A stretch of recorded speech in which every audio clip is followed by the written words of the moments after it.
British porn, Ditto Tacos Kill Anime, Jerry's love-hate relationship with software, Guardians of the Galaxy versus the Avengers, deception in Japanese video game art boxes, and much more! Welcome to Kidfire Tales! Hi guys!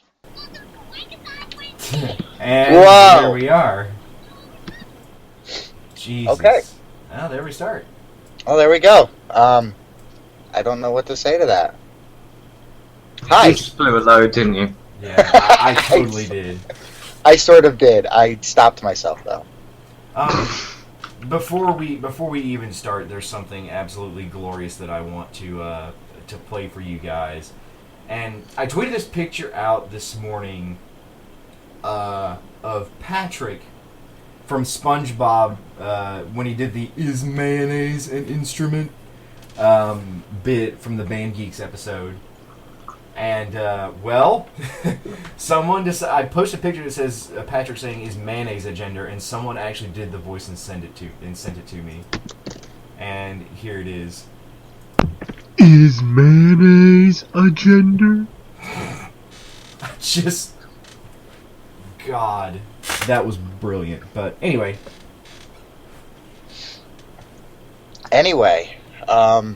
so I see we got a few new viewers here from Sargon, so thanks, Sargon. So let's talk British porn. Our UK guys can give us the rundown. I'll have you know that I've hit women, I've pissed on women, I've spanked women. All these things are now illegal under new UK law to be filmed because Puritanism, nannying Puritanism, is making a comeback. So essentially, in new porn laws, no spankings allowed, no face sitting, no caning, no whipping. What else? No. Oh, and my personal favourite. Wait for it. Female ejaculation is now banned in porn. So now women can't come on screen. That'd be the next step. It's not allowed.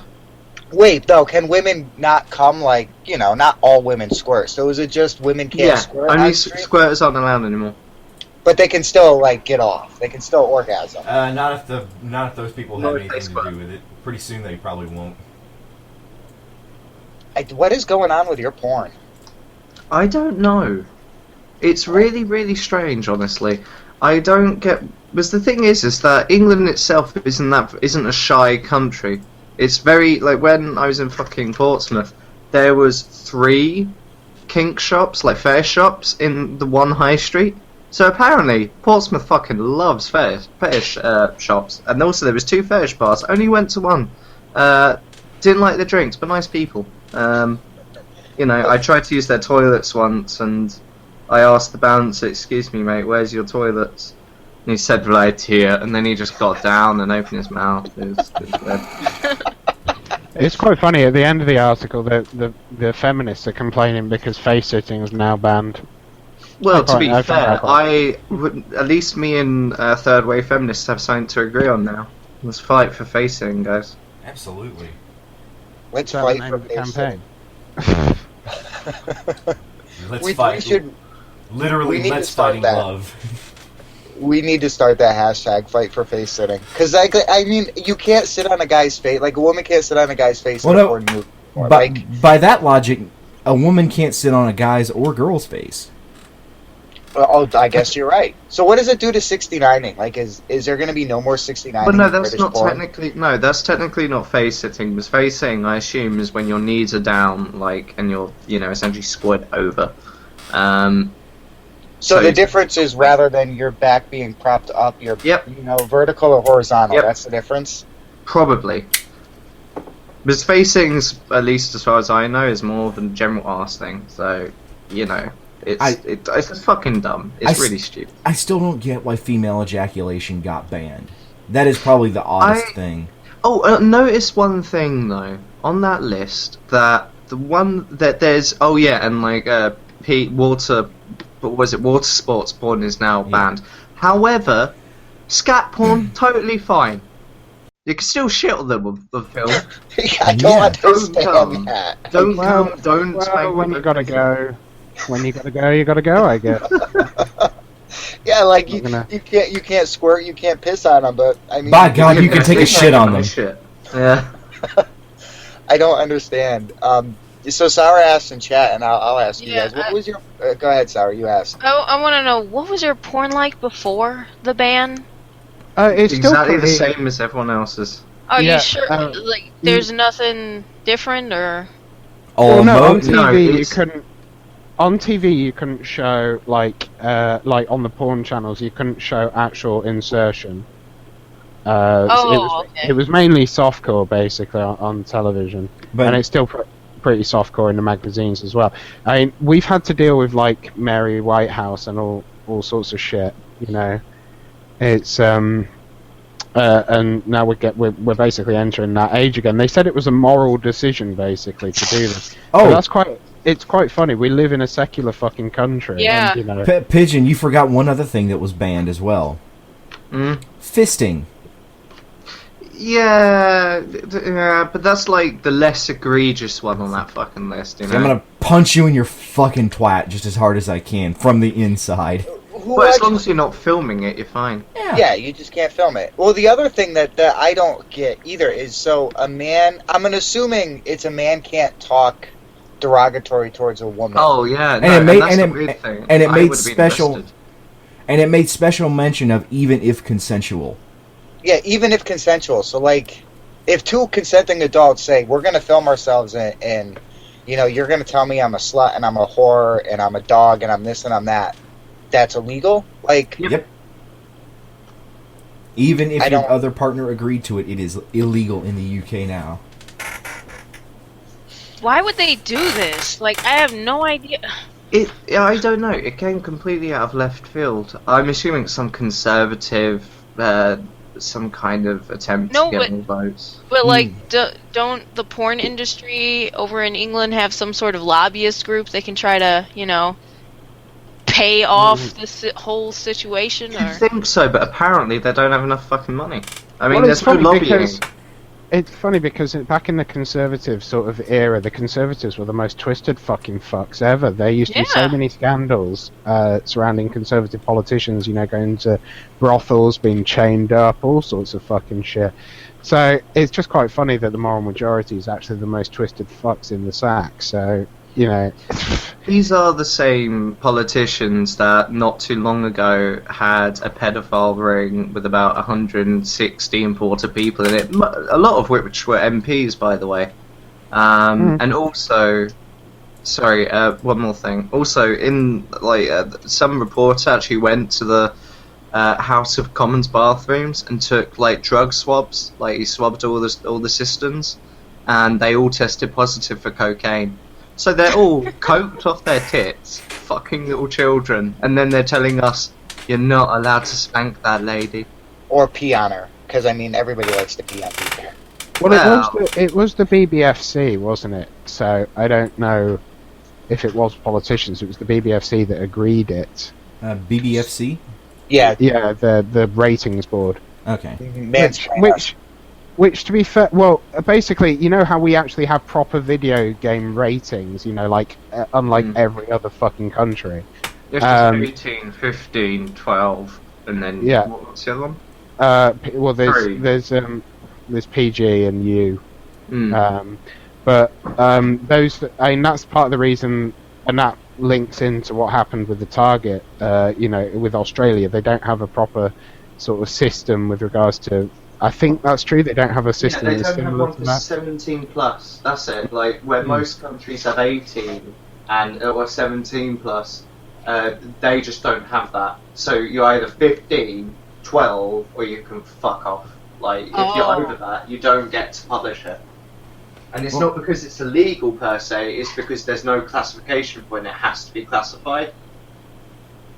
It's causing a lot of problems. Well, yeah, we're going to tackle this after the break. I don't want to sidetrack us off the porn too far. So the BBFC is basically just what is it here? The ESRB? MPAA would be the more accurate one. NPAA? Or whatever. And they're just a ratings board, so they're the ones who are imposing this ban?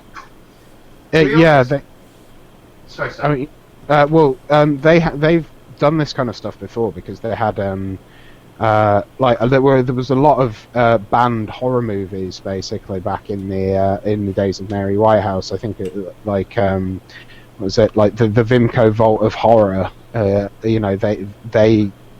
remember in the 90s they finally got the go ahead to sort of like release a lot of horror movies that were just basically banned under like Mary Whitehouse's campaigning. And it's something that we've been having to censorship is something that we've been having to deal with a lot.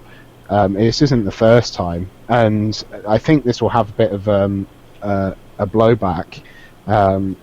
Eventually, people will start. I mean, by the end of that article, it did sound like the feminists were going to rally and try and tackle this because it affects them apparently having any sort of form of dominance in the porn sort of scene, as it were. So Well, it is true, to be fair to them. Yeah, no. It is a position of power. Like, the one thing that they've been doing all sorts of like war against porn in England recently, and it's very bizarre. Like, wasn't it earlier this year, Seb, that they essentially made a thing for an opt-in porn system? I'm not sure if it passed, but it was proposed that your ISP would block porn websites automatically, and you'd have to phone them up and say, "I want to jerk off," essentially. I think that was the case with some ISPs. I'm not sure. I know that you have to do it on mobiles, especially for you have to enter credit card details to enter 18 rated sites, basically. So it's there's been I think it came with the same sort of laws with the piracy issues as well that happened when they shut down Pirate Bay and stuff like that. There's a lot of blocking laws, and it's all kind of interlinked. They're afraid of the internet in the UK. So. Yeah, and I think they are afraid of it because they don't understand it. If you look at the riots, the student riots, and the riots in Brixton and things like that, there was an actual MP who said, why, like, because they were talking about how people were using BBM to organise riots, and one of the PMs, like this old white guy who's obviously never used the internet, said, "Why don't we just like turn off the internet?" Yeah, No yeah. idea. Why don't we shut down that network? It's like, why don't we shut down Twitter to end Gamergate and stuff like that? How well did that work out for Egypt? Yeah, but that's the thing. You have a lot of people that are out of touch making. But then the Lords has done the House of Lords, because we have the two laws have to go through two houses basically. But actually, the House of Lords has blocked a lot of bullshit, which is ironic because you'd think that they were the ones, old people out of touch, don't understand fuck. But they've done a lot to stop. There was something similar to SOPA in the United States that tried to go on over here, and that didn't go too well either. So you'd be surprised who is aware and who isn't. But it is usually the thing is they're quick, easy, knee-jerk reactions, which get constituencies supporting. People will use things, scapegoat things to get quick votes in this country, and I'm sure it's the same in yours. Especially when shootings happen, guns always end up coming to the fore again. I mean, it's nothing that dramatic in the UK, but people do like easy wins. It's just politics. Two things. Two things from the chat. Number one, Zanamaru, I applaud you for coming up with British porn star names because they have been absolutely hilarious, such as Cherry Poppins and Austin Pounders. Cherry Poppins, I love it. King Arthur and the Excaliboner. And finally, Jason Herzog makes another funny one here. They're afraid of it because they can't watch it with CCTV cameras. Got a point. There is something about that, though. The CCTV cameras, I was thinking about that. I don't really know. As someone who lives in South London, not actually in London, CCTV cameras aren't that prevalent except for in stores and things. I think the reason for that is probably because London is a fucking megacity, and we are also a relatively tiny country compared to every other country that has megacities. So I think that's the thing that skews the statistics. You'd be surprised. I have known.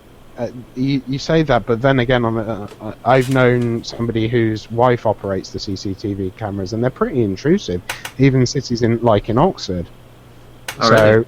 yeah, it's getting to that sort of culture. We are being watched more and more. Not to the sort of stage where V for Vendetta, we have vans fucking monitoring cell phone activity illegally, but well, fuck knows, it might happen eventually. Well, I think in reality they just don't need vans. We're not at NSA levels, basically, of paranoia. We don't. Well, as far as we know, we haven't had an English whistleblower on that. Yeah. It's possible we do, but maybe James Bond will kill him or something. Who knows? Who knows? So you mentioned a quick win. What is the quick win here with this? Like, who in Europe is going, I'm going to vote for, or in the UK going, I'm going to vote for the people that are restricting porn? Well, Like, what is the... It's like Adults. it's like Parents. it's like the moral majority thing in the United States. A moral vote that is heavily charged will easily get you votes. But if this is the first Serbs and Pigeon have heard of this, it's obviously not heavily charged. Well, no, well, that's the thing. It's put out there, and you don't know about it. That's the thing. And usually, it's sort of like interest groups that get it out there, and they like to do things in the quiet as well as in the public as well. But then they'll take credit for it once it comes into law. It's slightly different. So they'll do it. They'll do it behind the scenes and then reveal it and take credit for it if it's a success as well. If it doesn't get fucking voted in, then they don't really talk about it. Then they're like, oh shit, keep your head down. Yeah, keep your head down. Who proposed that shit? Yeah, who did that? Yeah, so it works slightly different. It works in reverse. They try and get it at a point when no MPs are really interested. I mean, there's a fantastic picture of how many MPs were in like the House of Commons when the pay review was done, and then how many for the debate on like Iraq, on the Afghan war, and all sorts of stuff. Or and on the investigation into the pedophile MP ring. Oh and yeah, there's nobody there in the House of Commons for most actual huge issues, like minimum wage and things like that. But when it's the MP wage being discussed, fucking packed. So what's an MP? So when you say MP to a U.S. citizen, that's typically military police. So it's your version, I guess, of a senator, congressman. Well, that's the thing. That's the difference that I'm trying to think of what it is. I mean, they represent. Obviously, an MP gets voted in from a different region in the UK, and then they go to. Which is your legislature? It's just like the UK. It's two houses. The Senate is the Senate would be almost the equivalent of the House of Lords, while the House of Representatives is the House of Commons. So who's in your House of Commons then? Senators or congressmen? That would be representatives. Okay. Well, there you go. There's your answer. No, there you go. But yeah, so Lords are a funny thing. Anyway, they're completely. To be honest, our system is in need of reform. I mean, House of Lords reform has been up there in ages because it's to do with the peerage system and how people actually get voted in. And it used to be money for peerage as an option. So every time you say that, I think you're saying money for porridge. No, well, might as well be. Sometimes they're as effective as porridge. All right, are we moving on or? Yeah, we're moving on from British porn. We're moving on to Sour's going to talk about some anime for us. I specifically wanted to talk about something that I've been wanting to talk about for a long time that I found on Rocket News 24. It's about Studio Ghibli's Hayao Miyazaki and how he said back in early January, specifically around January 30th, 2014. He says the anime industry's problem is that it's full of anime fans. He says, it's hard to imagine legendary anime director Hayao Miyazaki needing to be any more lauded than he already is. It says here over 95% of Japan's population has watched one of his movies. which is freaking amazing. Unfortunately, Miyazaki says here, 73-year-old man, and like many individuals who have reached such an age, occasionally can't resist the stubborn urge to grumble about how the people who came up after him are screwing up his industry. It says here in a video that they're showing, he's drawing a little girl, I believe, because, that's what he usually draws anyway. He says here, you can see whether you can draw like this or not. Being able to think up this kind of design, it depends on whether or not you can say to yourself, oh yeah, girls like this exist in real life. If you don't spend time watching real people, you can't do this because you've never seen it. And then later on he says, some people spend their lives interested only in themselves. Almost all Japanese animation is produced with hardly any basis taken from observing real people, It's produced by humans who can't stand looking at other humans, and that's why the industry is full of otaku. Now, when they use the term otaku, I believe it's usually for people who, like anime and stuff like that. I think the Japanese translation is like a person who is solitary, who stays at home. It's a negative connotation. It's a negative connotation, though. It's a person who's basically a social outcast. So I think that's what he's using it for. But I was wondering what you guys think, especially about the anime industry as it is today. Is Miyazaki correct in his assertion that if the industry is full of otaku, we're never going to get actual anime that's worth watching? I kind of agree with him because at the moment a lot of studios are taking shortcuts with regards to animation, mainly to save on costs.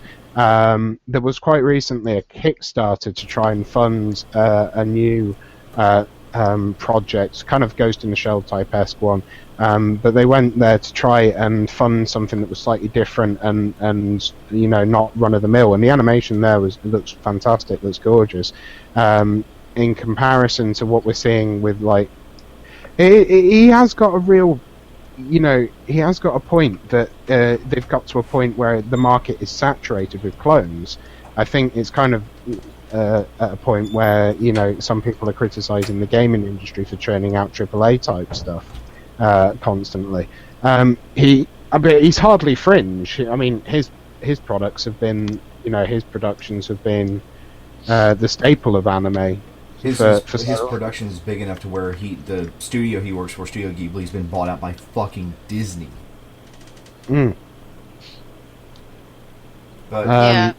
I think he genuinely does have a point because, it's like the shooter slump of the past couple of years. Every shooter that basically came out that was at least big in nature has been what? It's been a modern military shooter. It's been gray, brown, that kind of stuff that's just been pumped out year after year after year.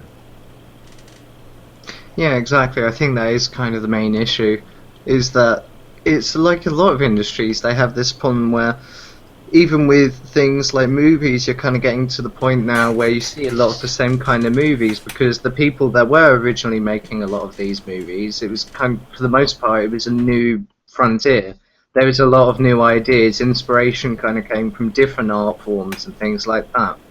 Whereas now there's a lot of films that are inspired heavily, quote unquote, by other films. And when you have 20 films being inspired by the exact same source material, it's going to be pretty similar. I think it's just one of those things. It's like as an industry develops, that's one of the pitfalls you run into after about 20 or 30 years, It's like one of the growing pains.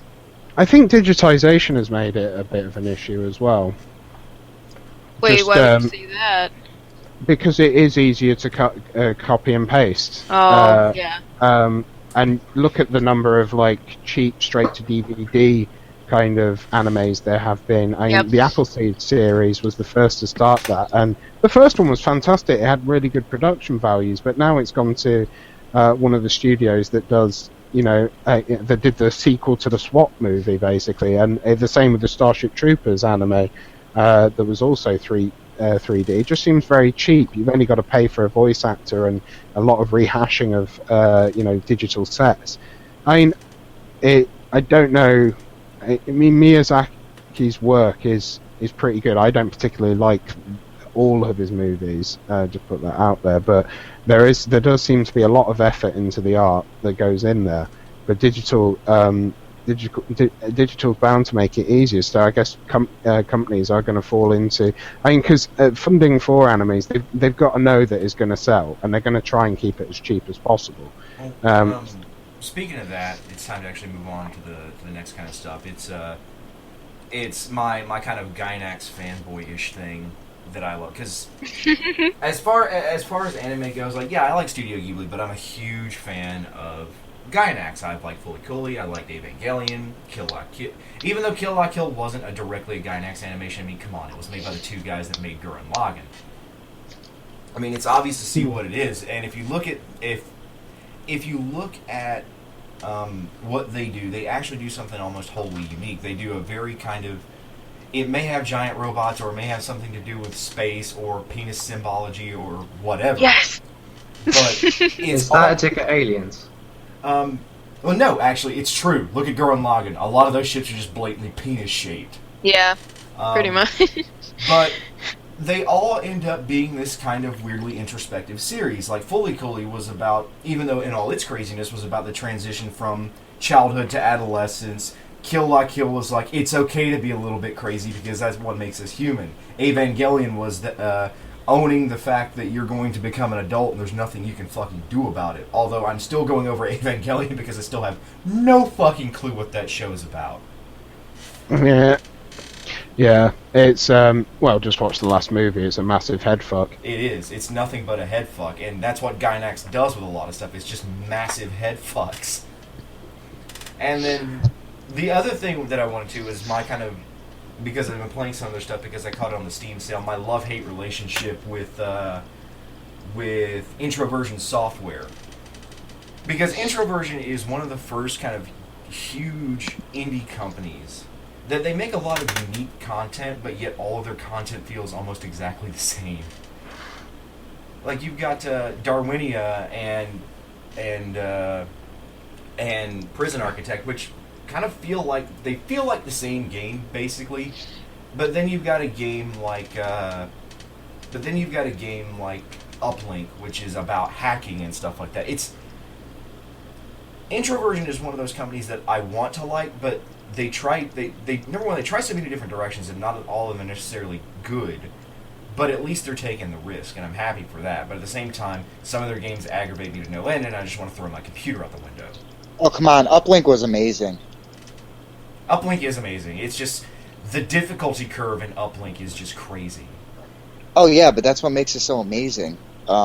I personally wasn't a fan of Prison Architect. I bought the early access, and you know what I mean? Oh, and by the way, that's And I still in just- early access. I know. I found out what that smell was. I haven't shit myself. It was my lighter. Finally, I was getting worried there. Oh, Anime Lover actually corrected me on this, and I'm thankful that I'm watching the chat here. Anime Lover 764, Evangelion was about being okay with yourself, and that makes a lot more sense. It's just with the end, just if you don't watch End of Evangelion, that's what it is.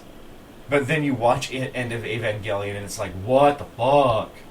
End of Evangelion was a big fuck you to the fans, basically, who complained about the ending to the TV series, and that's why he's full of what he really wanted to do, to fuck the series up completely and basically just draw a line in the sand with the fandom. And there was a lot of religious iconography and exploration, and that's where. I mean, the worst scene is the train of ex-girlfriends. Yeah, what the fuck was that about? That is, oh god, Or the that shot can just give you nightmares. Or just the 5-minute bit where they just took footage from the streets of Japan. Oh yeah. Like, what the Yeah. fuck? Mhm. And then and Jason's right. Gurren Lagann was about a lot of things, but mostly boobs. Yoko and that if I could claim a waifu right now out of anime, it would probably be either Yoko, but I'd never kiss her, or Mako from Kill La Kill. Maybe Ryuko. I just don't know enough about anime to to pick me a waifu. So Just because I Really? think Ryuko would be an absolute demon in the sack. you know, the Well- last anime I watched was the Japanese name translated to, I believe, The Sun and the Moon, and it was about like two lesbian lovers, but they weren't Trust you really to watch that. lesbian.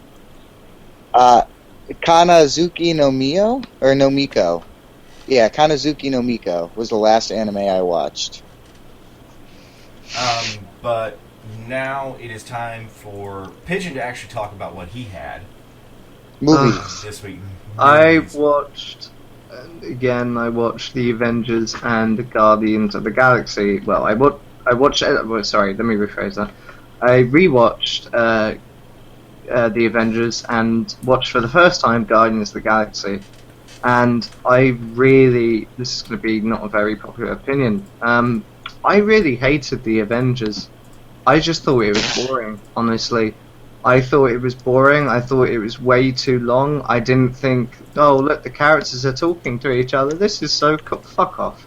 It was terrible. I don't understand what was supposed to be interesting about that movie. Honestly, I haven't got a single fucking clue.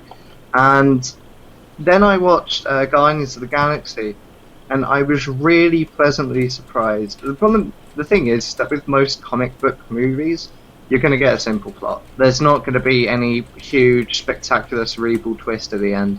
But in terms of just pure movie enjoyment, I really, really enjoyed Guardians of the Galaxy. It was very predictable. It was very easy to follow. There was never like a huge, oh, what the fuck is this moment or anything. But I don't think it really had to. It was just a far better movie. The CGI, that's the funny thing. There seems to be more CGI with the characters in Guardians of the Galaxy, yet all of the characters seem to have far more depth than the real people of the Avengers. A good example being the Hulk. What's his name? Bruce Banner, is it? That's the Hulk, yes? Yeah, that's the Yes. Like Bruce Banner is just boring in the Avengers, and then I watched Guardians of the Galaxy, and his counterpart is probably Groot.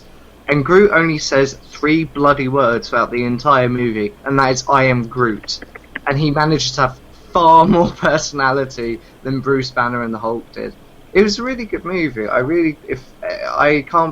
hadn't watched it because watching the Avengers kind of turned me off of comic book characters coming together movies.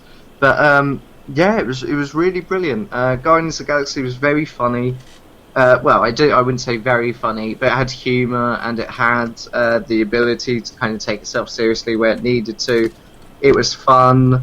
It wasn't just, oh, look at all the CGI. 200 animators died to give you this scene. It wasn't like that kind of impressive, but just in terms of the spectacle, like the entire premise of it was far better realised, I feel.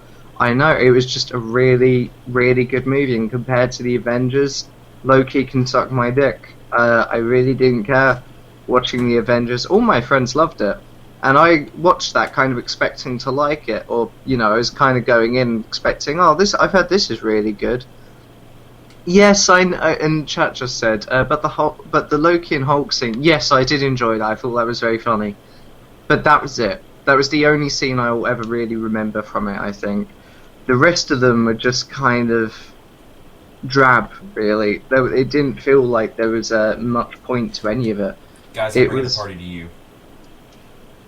Sorry. Oh yes, yeah. Man. There's that's cute. But yeah, again, I don't know. I really didn't Well, enjoy the Avengers. That's the thing. Zanamaru actually kind of said it a little, pretty easy.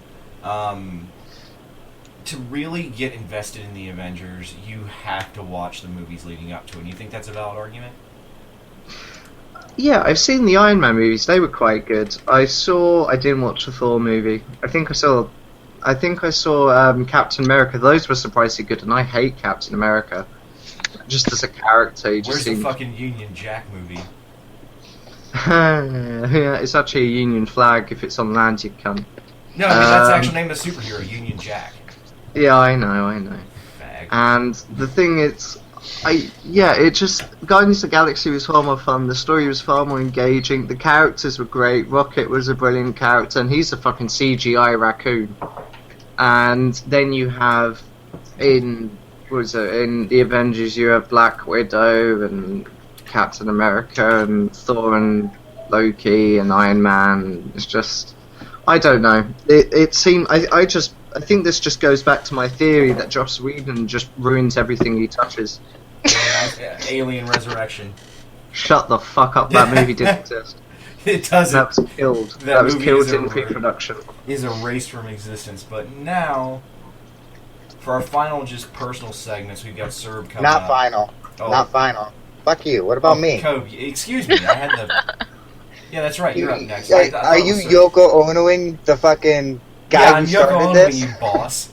You're definitely Hey, you Yoko Ono. Ono'd me from the Skype chat last night, you Dude, bastard. you were snoring louder than my fish tank. I'm sorry. I hate that fish tank. I fucking hate that fish tank. You deserve it. So I'm going totally different direction. Technology. Something for people here in the U.S. to keep an eye on. There's a company out there called Digital Turbine, and they have an application called Insight. Hold on, I gotta pull up the link now. It's called Ignite, and it's being used by all the major carriers: Verizon, Sprint, T-Mobile, AT&T still being verified, and at least Cricket. And what the application is it's basically a backdoor into your mobile phones. So Verizon is basically installing it on every single Android phone they're releasing from here on out. And the software lets Verizon install software without your permission or without your knowledge onto your phone. So basically what Apple's been doing already. I didn't want that fucking U2 album, you cunts. Well, so Apple though they do it as part of the update, right? And the update will tell you it's basically a backdoor. It's basically a Trojan horse. So they can, from their office in Verizon, they can push software to your phone and you have no idea, and it counts towards your data cap. So that transfer currently counts towards your data cap. So they want to fuck you and they want you to smile afterwards. Is essentially what. Essentially, they want to fuck you and then get you to pay for it. Yep. Yeah, they're gonna piss on your head and tell you it's raining and just not stop. Yep. So just keep an eye out for that. It's pretty fucked up, in my opinion. The other thing to keep an eye out for those here in the U.S., is the FTC has stated they will not be tackling data caps as part of the net neutrality stuff, because not enough consumers have voiced a concern with, I guess opaque would be the opposite of transparent, with opaque data caps. So make sure you speak up and speak loudly if you don't want your home internet capped without your knowledge. Because right now the FTC is just not getting enough complaints for it to be worth their while. Yeah. I mean, if you really want to, there's actually a website, usgovinfo.about.com, that will tell you how to write your congressman and how to get these concerns voiced. And please do, because I have Comcast. I know Jerry has Time Warner, which will soon be fucking Comcast. You don't want your data capped. Nope. Especially without you knowing. You pay for it. You don't want them to cap it. Gonna launch a fucking satellite into orbit, call it my size, and give away internet to people. Fuck you, Comcast. Oh, that'll just cost $6,000. Yeah. That's it. Actually, no, I found out the real cost of putting a satellite like that into orbit through SpaceX. Really? It's $10,000 per half kilogram. That's fucking expensive. And then the last thing that I want to open up to you guys to actually talk about is Apple recently got a patent for new, essentially drop-proof phones. So the theory is in later versions of the iPhone, it'll be, if you're dropping it, it'll have the sensors and it'll be in the weights to correct its fall, so it doesn't fall on the screen, and it will instead fall on its side or its back to help make the phone more durable. So they're patenting basically putting a lead weight in your phone. Well, it's not just a lead weight though. There's like all the gyroscope shit and all the am I actually falling? Okay. Right? Because if you're just moving it down, that's not really falling, right? So it's determining, is the phone falling? How close to the ground am I? Do I have time to flip myself? Do I have time to flip backward, do 180? Or do I have to just do 80 to, 90 degrees and flip on my side? Do you remember the game that used to be on the App Store? It's not there anymore, but it's still on Android, called Send Me to Heaven? No. It was a game where you could see how high you could throw your phone. Just that's Really? what, using the accelerometers in the phone, it would tell how high and how long it stayed basically in free fall. That's awesome, and that's basically what they're going to be doing, and getting the phone to correct itself. Do you think it's going to work? And I know that's going to be hard to answer, but do you think that technology is even going to work? Does your phone have enough time to flip over when you drop it? I mean, how high in the air do you typically drop your phone from? About 3 feet. Is that Yeah. going to be enough time to correct it? Are they claiming it will be? Yeah, they're claiming it will be. And I view it as just another Apple, thing for Apple to shove into a phone as a marketing ploy. Yep. I don't know. Apple continues to surprise me. I wouldn't be surprised, but at the same time, I could see it failing as badly as Apple Maps. So Apple Maps. Thank you, Apple Maps. I love how there was actually a point with Apple Maps where they had to say, "Please don't use Apple Maps. Use Google Maps instead." Yeah, and not only that, well, now they fixed that. You know who they actually get their map software through now? Who? TomTom. Yeah. So, sir, I think you're up next. Yep, so just last before our break. Mine is kind of like a two-part thing to cover tabletop as well. Good, because we have 20 minutes before our break. Oh, okay, good. Right, okay. Well, this is a question firstly to a couple of the people that play tabletop at the moment, because I'm actually going to be helping run a tournament, my first one as a volunteer supporter in for a tabletop game that a lot of Yanks know as called War Machine. I'll be helping the local London PGA to actually run this team tournament, which has 16 teams with 3 people in it, so it's going to be pretty busy. Each team has 3 people in it, and we've just been doing like the lists today of all the armies and things like that, and getting them, all verified because you've got certain points that you can take, and sort of things like that. And it took me because this is the first time doing it. It took me an hour per team to check that these lists were all correct, basically, which was fucking irritating. I'm sure it will get easier with time. But I mean, have you guys ever been to any like Magic the Gathering tournaments or anything like that? Oh, yeah. I have. Yeah. How easy are they to actually set up? In like, from what you see from the organisers, how much input does the organiser have in actually getting stuff ready? Or like, do they have to watch? Do they have to judge? Are there any sort of conflicts basically that they have to resolve? The one I saw, it looked like they had actual like Wizards of the Coast verified judges walking the floor and verifying matches to make sure everything that was going on was legal. Okay. But other than that, it looked like the only thing they really had was just like tables. All right, okay. Because I just wonder because how do they sort of like check decks and things like that to see if they're tournament legal and sort of things like that? I mean, I think they do a check prior to the official event beginning to make sure the decks are all legal. all right. Did players submit lists or things like that, or? I think they just hand them over, but I'm not entirely. Yeah, I didn't participate, so I don't know.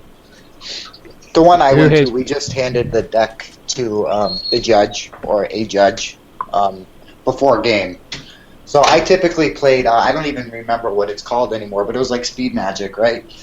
So you have your deck of cards and you only get a certain amount of those, and they would just verify you didn't have too many in one card, or you know what I mean, just that the deck met whatever rules the house rules were at the time. All right. But none of these were ginormous tournaments. They were all local and for fun. Oh right, so they weren't following a standard like template then from. No, they were all house rules.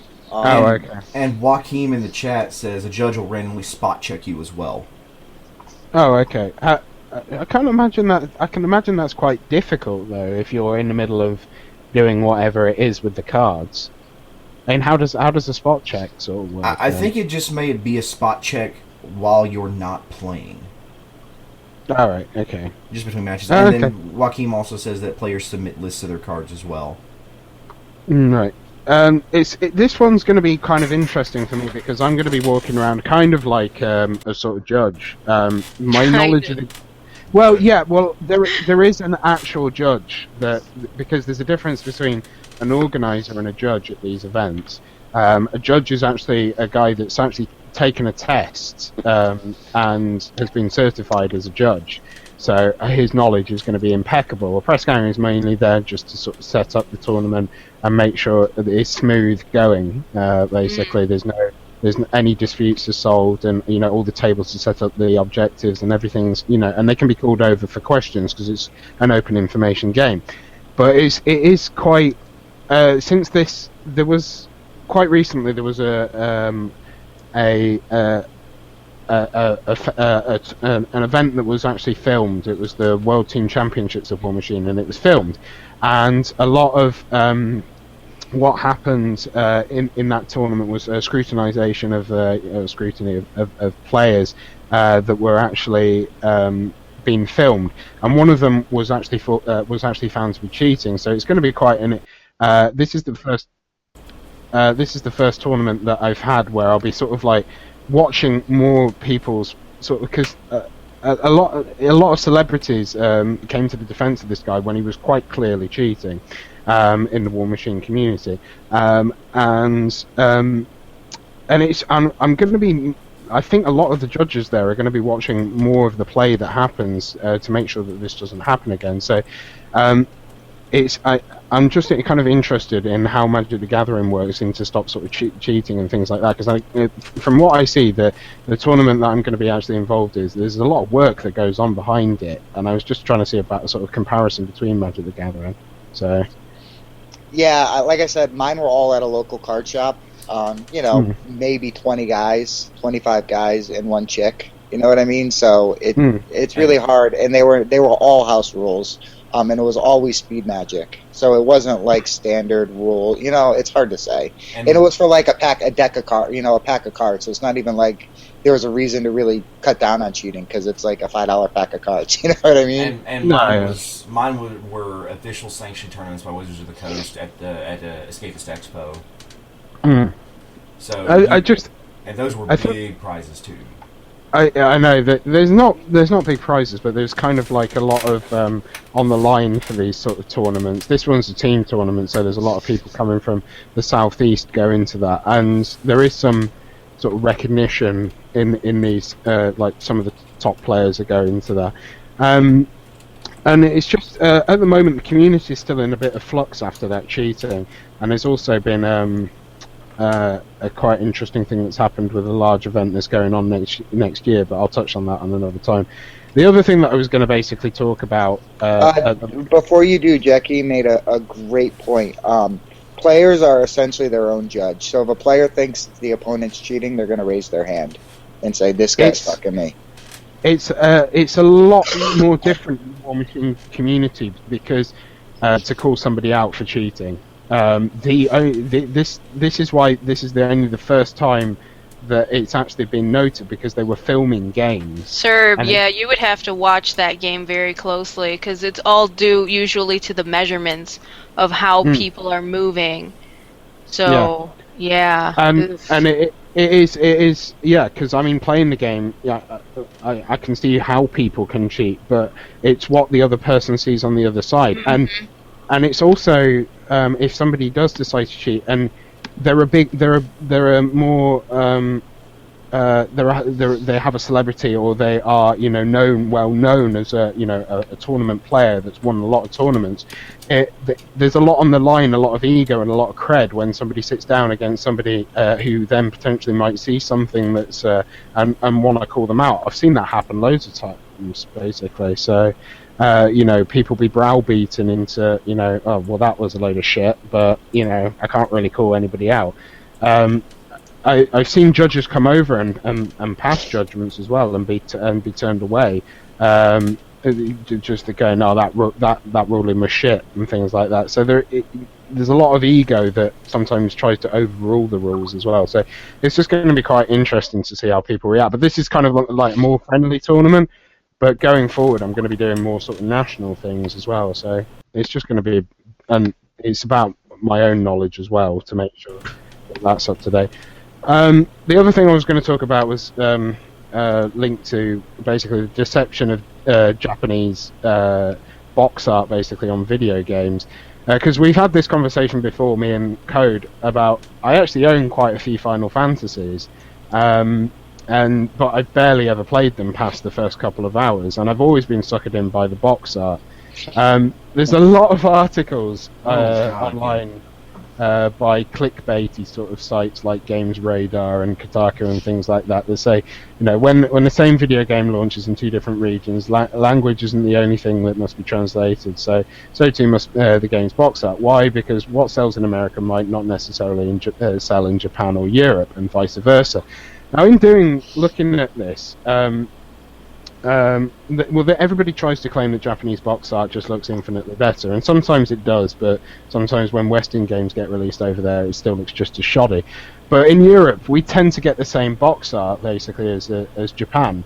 It generally seems to be quite, and that's because of the PAL NTSC region thing. I think it's a lot easier for them just to ship the same product sometimes over, and just make changes to the back of the box with the description.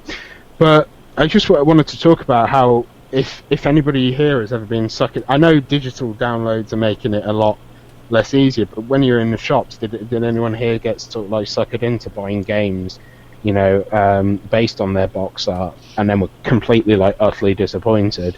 Actually, the reverse has happened to me. So, it was Blue Dragon, I think is the name of it. Oh, It yeah. was on the Xbox 360. I was so hyped for that game, right? It was developed by, I forget now who it was, but like a prominent JRPG developer. It was going to be a proper JRPG. And then I look at the box art, and it's like this blue shadow thing with just a little boy on the cover, and I was like, no, it just looks shoddy, right? This looks like a indie title slapped with a AAA. And I never played it, and I guess, thank God, I never did. So the reverse. Have I got suckered in by actual box art?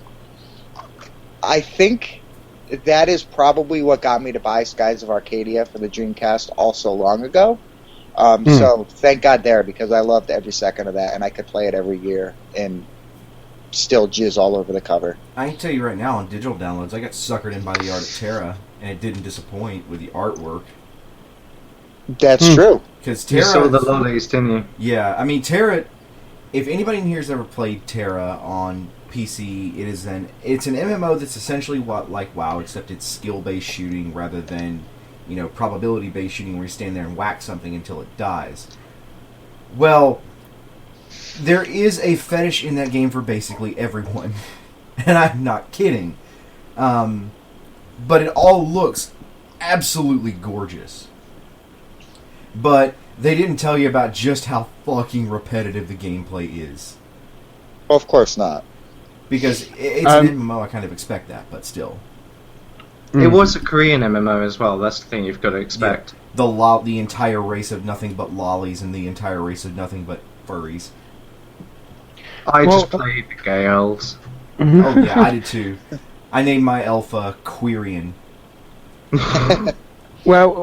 Jacquim or Wakim or whatever the hell he's called, he's saying that Final Fantasy box arts are just black and white. They in America, some of them tend to be just like some scene from the game with that text kind of imposed over the top. In the UK, but I actually think they're quite beautiful. Just the actual black text with some of the artwork and a large representation of one of the things that you summon basically, and various sort of things happening in the background. I think they're really nice, and they are quite. I could imagine having them, the old style, like all the way from like 2, 3 upwards. They were really nice, and I could imagine having posters of them on my wall. And when I actually play the game, Jesus Christ, they're really boring. And I have a testament to this.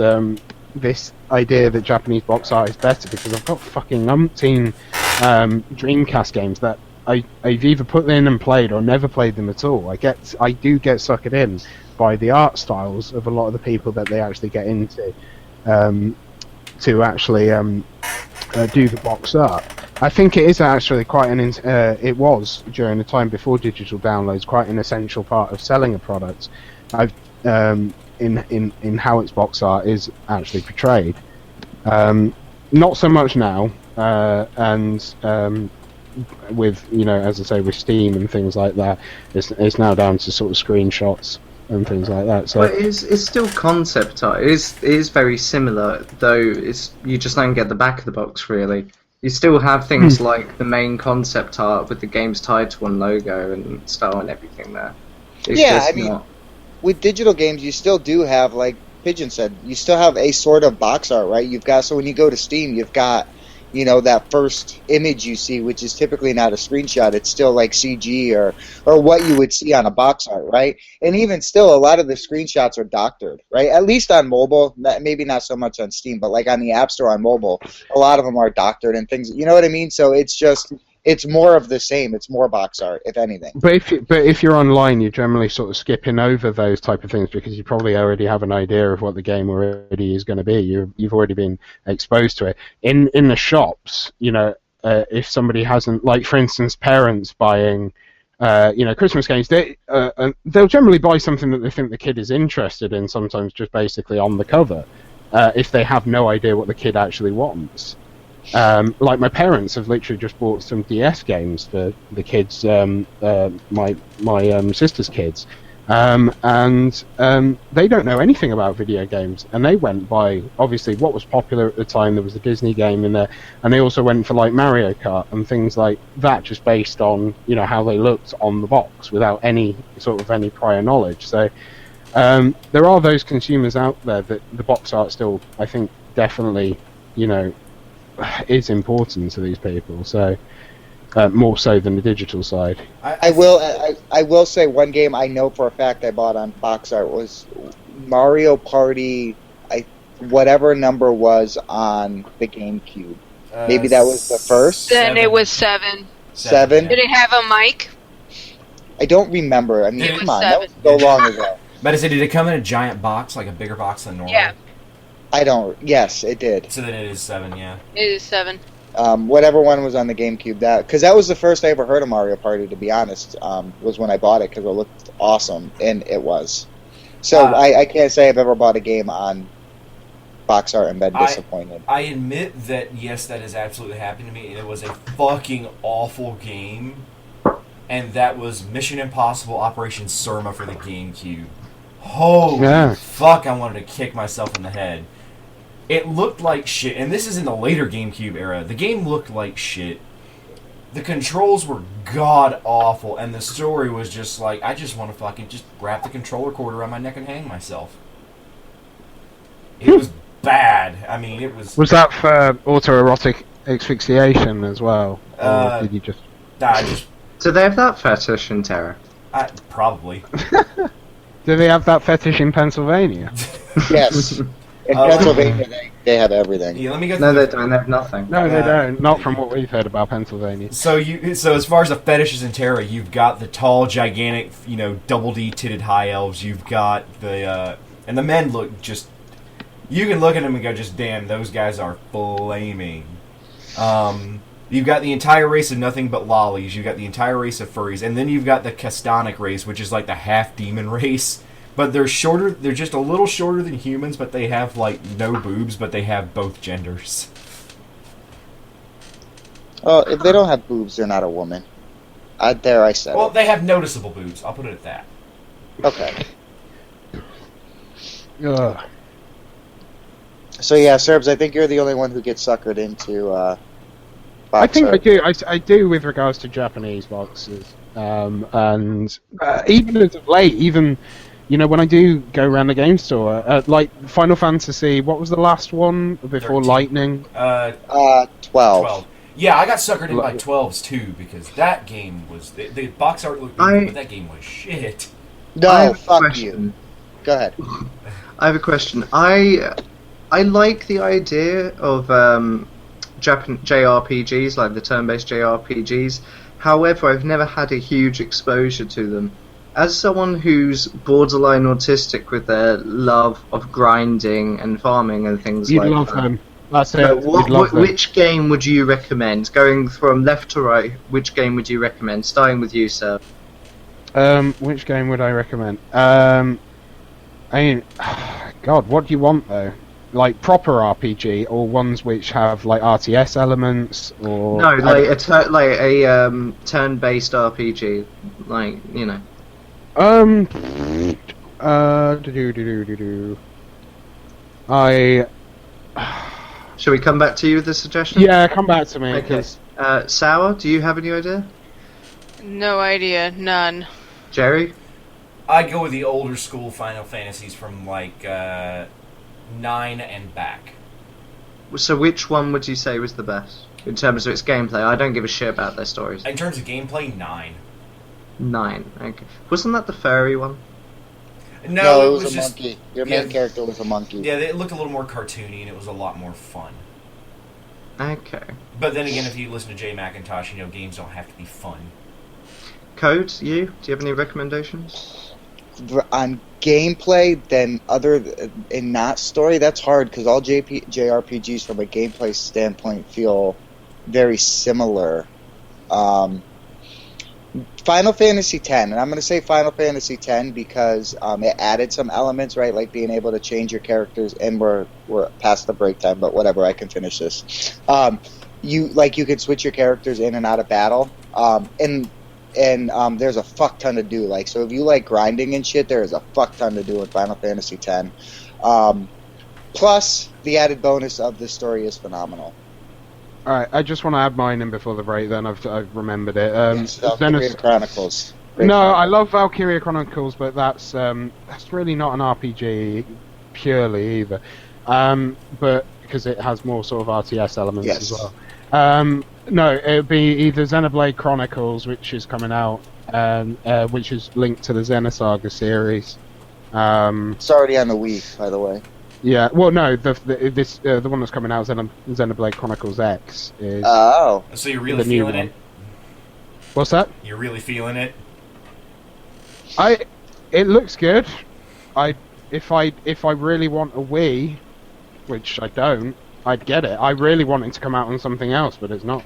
You're getting some suggestions out here too, Pigeon. Like, Well, he can read them during break. Yeah. Yeah, so it's time for us to go to. Yeah, it is time for us to go to break. Don't go anywhere. We will be right back.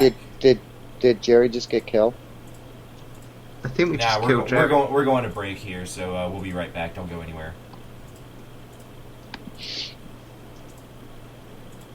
If my computer will agree with me. Well, he muted us, which means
Training for today. When you can eat the whole world, this ain't no gourmet. This ain't no gourmet.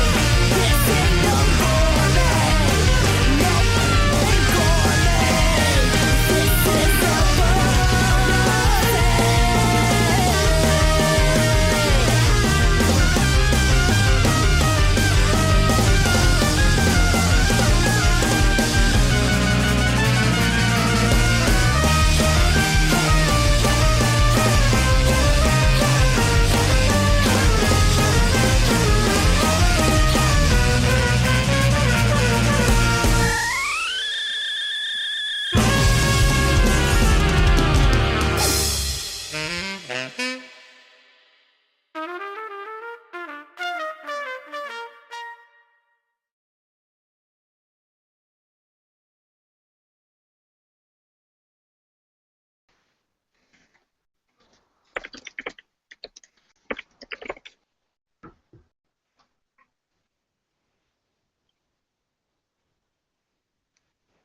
Hi, everybody. Welcome back. We're going to have some fun and talk about some cool stuff, I guess. Faggotry? Maybe. Okay. that was not as good as your intro. I'm not gonna lie. I don't care. Fuck you and fuck everybody. Fuck this. Say fuck your couch, fuck your satellite. Fuck your couch. Fuck your satellite. $6,000 my ass. Say, but Michael Palmer, I pooped from there. But Michael Palmer, I pooped from there. Oh, that's fucking lie. Yeah, I was Jesus listening F. to him at the open house. That was pretty cool. But How old is he? I don't know, 2? No, like, how old does he sound? He's been on this stream. 2? Come on, guys.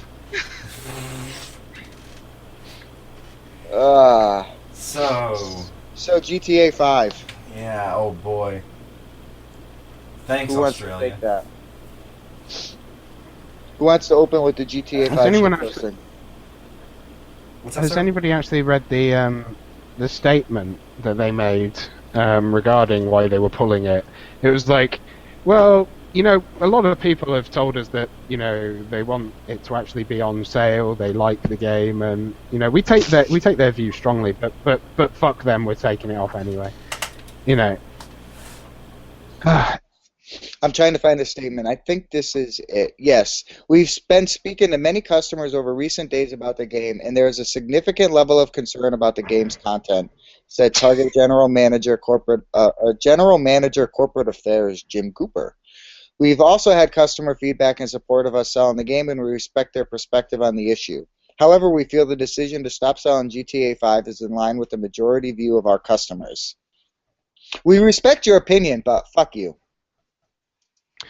There was the issue that people have been pointing out is they're not actually just a games retailer, so them pulling it isn't going to have a massive dramatic effect. But it's still censorship. I mean, Australia is rife with it with regards to video games. You know, blood, swearing, you know, any violence whatsoever. It makes them wince for some reason. This is kind of there's a whole Monday Matt video on this. I haven't actually had the time to watch and comment on, but I saw that it's become a GG issue, and there was a long train on Twitter about it of various comments. But the idea is that, you know, parents are absolutely unable to regulate what their kids are watching or playing, and the idea was that was bounced around was it's hard to bring up a child, so you know this helps, you know. The fuck? Yeah, I know. It's like one person, our family favorite, Critical Kelly, was talking about how being a single parent's really hard. So this could potentially, if you look at it from this perspective, it's a lot more beneficial to parents that somebody else is making these decisions for them. And I'm like, what the fuck? You know, when did we lose like all responsibility for our actions or like our kids' upbringing? Now basically the stores have to be in charge of looking after our kids because we just can't take that responsibility. It's like, what the fuck? I mean, the other suggestion was to have the game on sale, but have it behind counter, where people aren't going to see it. It does boil down to the rating system eventually in Australia, so they need to sort that fucking thing out. But they do have to, have some more responsibility for what their kids view. You know what I think it's time for? I think it's time for Walmart to have a sale on GTA 5 previous and next gen. I would agree, actually. That's a great way to get some customers. But I'm with you, Serbs. When did it become better for the government to dictate what's best for your child and how to I guess, police your children than a parent? Like, well, it's slippery slope. It's like, where does it stop? It's where does responsibility eventually stop for raising a child? You know where I actually heard the last time that games actually were put behind counter? And that was in the Atari era with the actual pornography games, like Custer's Revenge and stuff like that. That was the only time I've ever heard of games actually being behind counter. I just don't I don't know, it's fucked up? Is that the word I want? That's not a word. Are those the words I want? I mean, who's behind it? Angry women. I don't know. This just looks all ridiculous. It doesn't make... Yeah, no, that's the problem, though, in modern society a lot of the times, is that parenting in general seems to be championed in such a way, but mollycoddled in another way by laws and things. It's really bizarre. It's that there's not much personal responsibility on bringing up your children anymore. There's all sorts of laws and regulations to make children safer. Whereas, isn't that supposed to be the parent's job?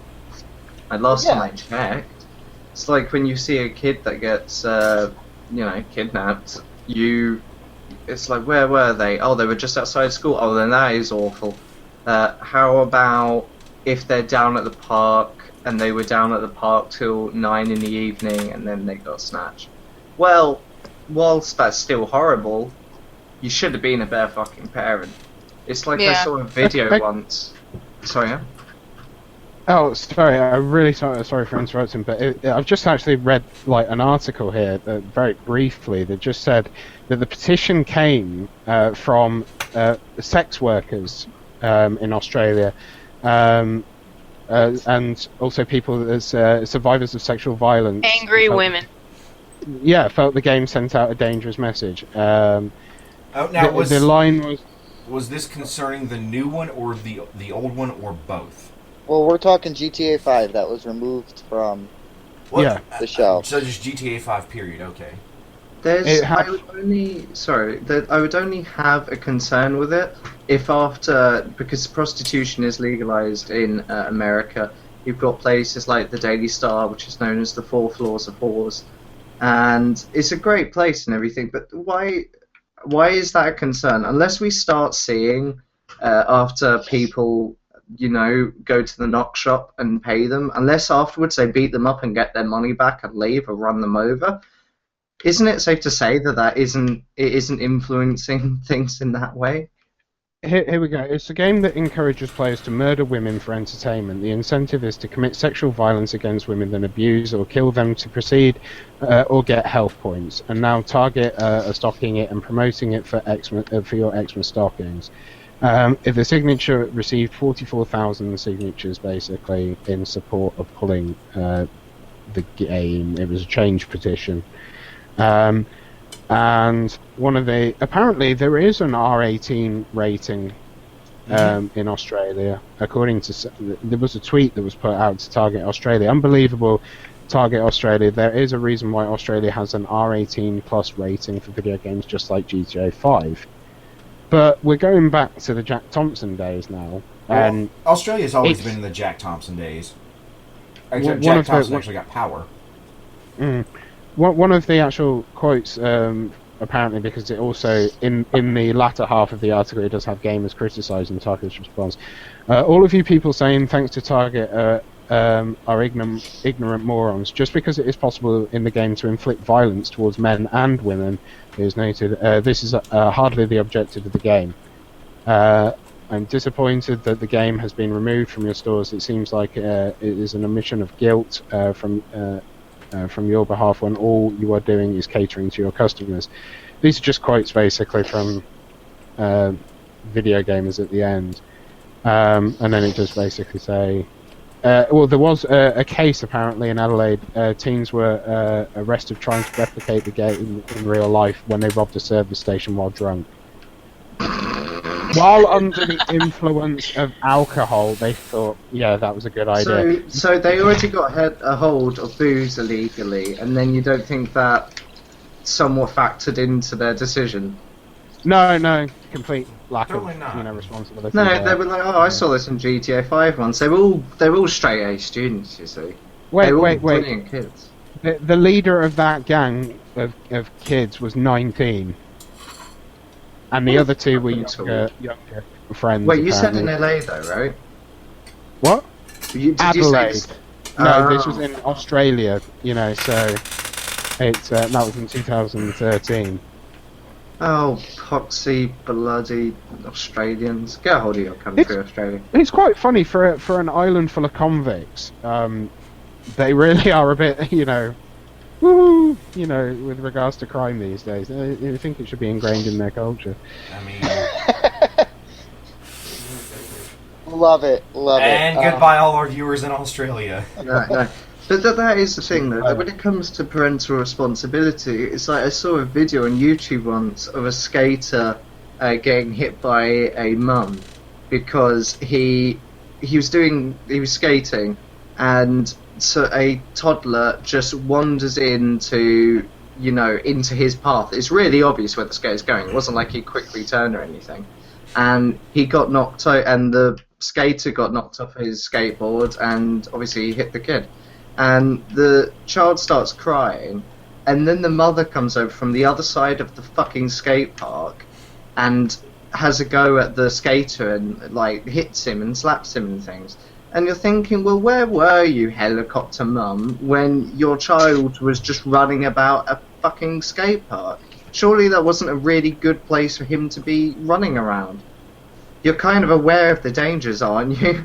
You're probably going to get hit by a skater if you let your stupid child run into bloody skaters. That's what's going to happen. Take some responsibility. Don't blame everyone else for No. your lack of... She just wanted a really, really late-term abortion. Yeah. That's Hopefully, but she it's like it's being outraged that everyone else wasn't concerned for your child's safety. That's what it is. That's exactly what it is, right? Like, how dare you not look out for my kid? How dare you not? Well, no, how about you do, Apparently, Target is not planning to pull. Is not planning to pull any of their other R-rated games or R-rated DVDs. So it's just GTA. Wow. It's just based on the feels of a former sex worker who was attacked in her line of work. Hey, can we talk to Running with Scissors and see if they can get Postal 2 back on the shelves in Australia? Oh god, I think that would break Australia.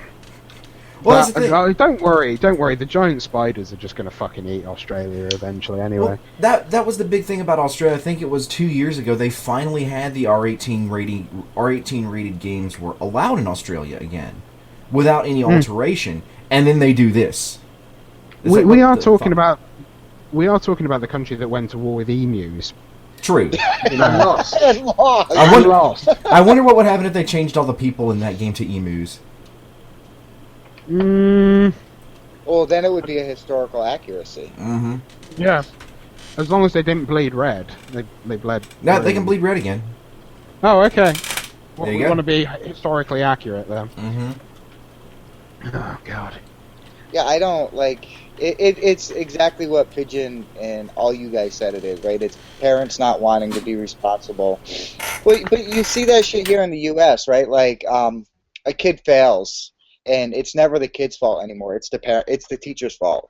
Well, why didn't you do a better job so my kid could pass the class? Why didn't you make your don't- kid Because do your the kid's a homework? fuck. I did my best. Your kid's just a fucking moron. Sorry. I'll tell you why that is legally if you really want to know. I do. It's because there's such a thing as in loco parentis, which means in place of parent, which means the school has legal responsibility of your child, or the organization has legal responsibility of your child. So, yeah, you're in charge of any civil violations the students commit in your care. You're basically their parent as a teacher when they're in your jurisdiction.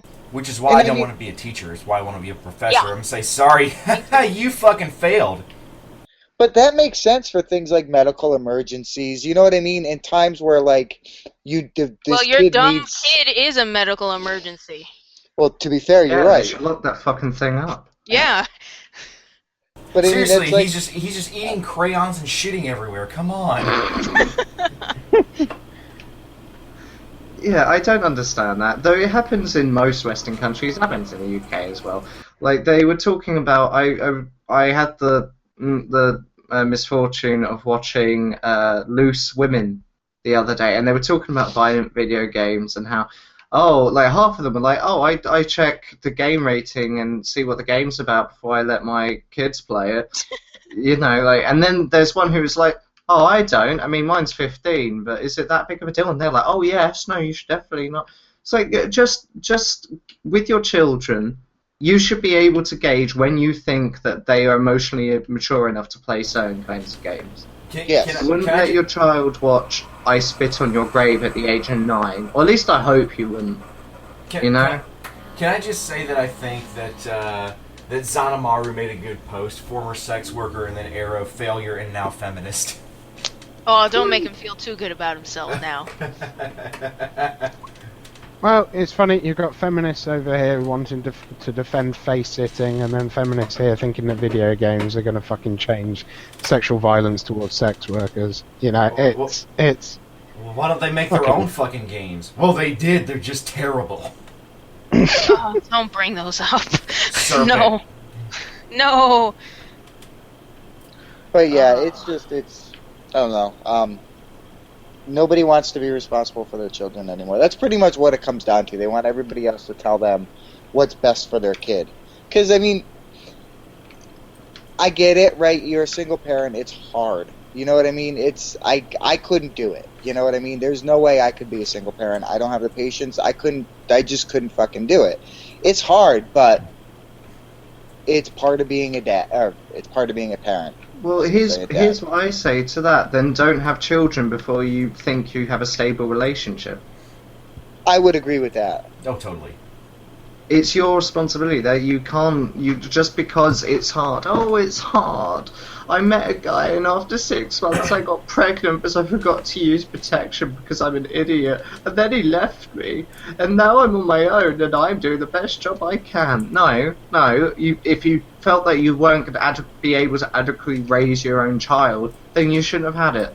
I'm sorry, sweetheart. And that goes for everybody. There's plenty of idiotic couples that have children, and they still want to get rid of as much personal responsibility for their upbringing as everyone else. Same thing. You see the U.S. South trailer parks. Well, yeah, I feel there should be an IQ test for having children before you're allowed to have children, and if you like go below a certain line, you should just be sterilized, honestly. Because some of the parents I've seen, rather, I just look at them and I'm like, dear God, you actually smoked weed whilst you were pregnant with your kid, and now you wonder why your kid has memory problems. Okay, sure, fucking idiot. Like, I hate that. It happens and that was a bloody couple as well. They should never have had children. And I'm sorry to this is how the kid turned up. Borderline personality disorder, and believed she was a tranny for about 2 months, and then she got bored of it. She wasn't getting enough attention. That's kind of the level of thing. That's what you're getting your kid into when your mother is a complete fucking drug addict and the father's a useless twat who just goes around doing gigs for no pay at pubs because he still wants to be a rock star, even though he's fat and in his 50s. Like, you're not going to make it. Just get a job. Just become a postman. You failed. Your dreams are in the back burner now. You had a child. You shouldn't be able to come back at like 10 o'clock in the evening and do no work all day just because, well, my dreams. No, once you've had a child, that's on back burner. I'm sorry. They're your responsibility. Oh, And don't get me started on that. I know I just cut you off, but that's one of my biggest pet peeves is I have a couple of friends where like my actually sister-in-law works like a fucking dog. She's gone almost 24/7. She travels to Japan multiple times a year for karate. She works, third shift at the ER. She's never around for my nephew. Why? Because of my dreams. You know what? You opened your legs, you didn't use protection, you got pregnant. Your dreams don't fucking matter anymore. Your dreams are your kids. That's all you have fucking left for dreams. And you're happy about it.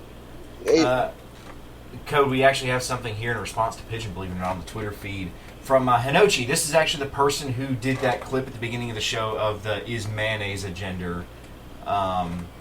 Said, "My mom smoked weed while pregnant with me. I can confirm I do have memory problems." Yeah, people. No, and here's the thing: it does actually happen. It's like, and do you know what at the time, her excuse for smoking weed whilst pregnant was? Oh, it chills the baby out. I shit you not. Oh, I get the baby, so that's fine. She might as well just start. She's gonna smoke weed. Might as well get the fucking Faygo and the ICP music going too. That'll chill the baby out too. Yeah, exactly. It's ridiculous. And I'm not saying that everyone who smokes weed whilst they're pregnant is going to give their child cognitive problems. But from my bloody experience, it bloody well helps. It has a pretty goddamn high correlation to it. Yeah. Here's an idea. Don't drink excessively when you're fucking pregnant. Don't do drugs excessively when you're fucking pregnant. And take damn responsibility for yourself. Oh, I'm under a lot of stress. It's really hard. I need to smoke 8 joints a day to get through life unemployed. Fuck off. You had the child. Now you've made your bed. Now lie in it. Be a good parent. And if you're not, you shouldn't have had kids in the first place, and they should be taken away from you. I agree. And part of the problem too is, and maybe now I'm going to sound like somewhat like a feminist. Is sex, at least here in the U.S., has become like this cool thing that like kids have sex like on the fucking bus in 12th grade. You know what I mean? So they end up getting pregnant when they're 14, 15 years old, or 18, 19, and they're just having kids at a younger age. They're not fucking ready to control their own goddamn life, let alone somebody else's. By the way, we have another quote right here. Pigeon Solutions sterilize the poor. Dictators will be proud. Yep, exactly. No, not by the poor. I'm saying if all you do is do copious amounts of drugs and then go down to the dole office and go, oh, I have trouble, my left leg kind of hurts, I can't get a job, please help me. No, you're not allowed to have children. No, you can't look after your fucking self, obviously. Don't you bother. Let's just save you through let's just save you all the heartache of having a kid who dies at the age of 15 because he drank himself to death. You're obviously not capable of looking after your own self. Don't have a child. It's that simple. I don't disagree. Nah. I don't. My wife and I waited a long time. Well, shit, we dated for 7 years before we got married. Granted, she did get pregnant the night we got engaged. But we knew once we were married we were going to have kids right away. You know what I mean? Yeah. But you got to be able to take care of yourself. You got to have a fucking good shoulder on it. Yeah, and to be fair, for some people, that kid is the kick in the ass they need, right? But sure. For a fair amount of people, it's not. And I will say this: it is a very liberal thing to shoulder responsibility away from the people and put it on the government, as being said in the chat. It is. But I claim myself as liberal, and I know you got to have fucking personal responsibility. But it is a very liberal thing to do. Do you guys remember the Code and Sour? You guys might remember this. Do you remember Schwarzenegger versus the EMA? No. The Supreme Court case of the state of California versus the Entertainment Merchants Association about getting violent video games basically off the shelves in Cali? No. Sour, I do how not about- remember that. How about you, Sour? No, I don't remember that either. Schwarzenegger v. EMA, basically, the whole case was predicated on that kids themselves can't make the distinction between right and wrong. So That's a therefore, parent's fault. no, that was the thing. The case was predicated on that the kids couldn't tell right from wrong, or even reality from fantasy. So therefore, we should protect them from these games. Oh, I see it here. It's from 2010. Yeah. Okay. Huh. And what side was Schwarzenegger on? The censorship side? Yeah, the censorship side, because it was California. He was still governor at the time, I think. So that's why it was Schwarzenegger versus the EMA. Yeah. Look what happened the last time the Austrians did anything. We had a world war. Yeah. They didn't make any decision. Well, to That's be not fair, that was also kind of the Serbians' fault, too. Yeah, just a little bit. I mean, he was a bit of a Franz Ferdinand was a The bit of a cunt. fucking Black Hand and whatnot. Serbs, what did you do? What? I heard it Really? was part your fault. What was my fault? No, it said Serbians, not I know. fucking It was a terrible joke. That bad. wasn't even a joke. That was. You should feel Oh bad. God, I haven't laughed that hard since I was a little girl. Thank you. You were a little girl? That explains Exactly. a lot. I wasn't. That explains a lot about you. So, anyways, we said we weren't going to do this, but I know Serbs is itching to talk about Gamergate. No, it's kind of Oh, boy. amusing because- You've been cock teasing us all night. Come on, sir. Yeah, come on. It is quite amusing. We've had some revelations on news. Apparently, Are we going to talk about the? I say we start with the King of Pole thing today. Well, I was going to start on the positive with that. There's apparently Kotaku has, had a nefarious past. Who'd have fucking guessed it? Yeah. But there was a court case with regards to insurance fraud, which the people that are doing Operation UV are currently going for a 40-odd page legal document that's arisen. So Yeah, that's much better. That's much better. yeah, you can start with the KOP if you want, and I'll follow up. No, go No, ahead. we're starting positive. We are starting positive. Start positive, and it'll just devolve into silly. Yep. Okay, well, there's not much that I haven't actually. You know, if you want to talk about it, Joe, you actually read more than I did. I just read a couple of pages to see who the plaintiff was. And It was basically that Gawker published something. Gawker got sued by a certain company. Gawker got sued by the information based in the article, and their insurance company went to cover them, and Gawker basically didn't pay it back because they were covered up to $1 million. Ooh. And anything over that, they had to pay out of pocket. Well, they got covered, but they didn't pay. Basically, they didn't pay the piper back. Okay. And so they got sued. And they got sued. And I believe that Gawker lost that one. And was this before or after Nick Denton? This was 2012? so Nick Denton owns Gorka Media, so he's been there pretty much since its inception. Well, that could be good news. But Yeah, yeah, it could be. Well, if it's already settled and it's still about, what else could you use from that? yeah.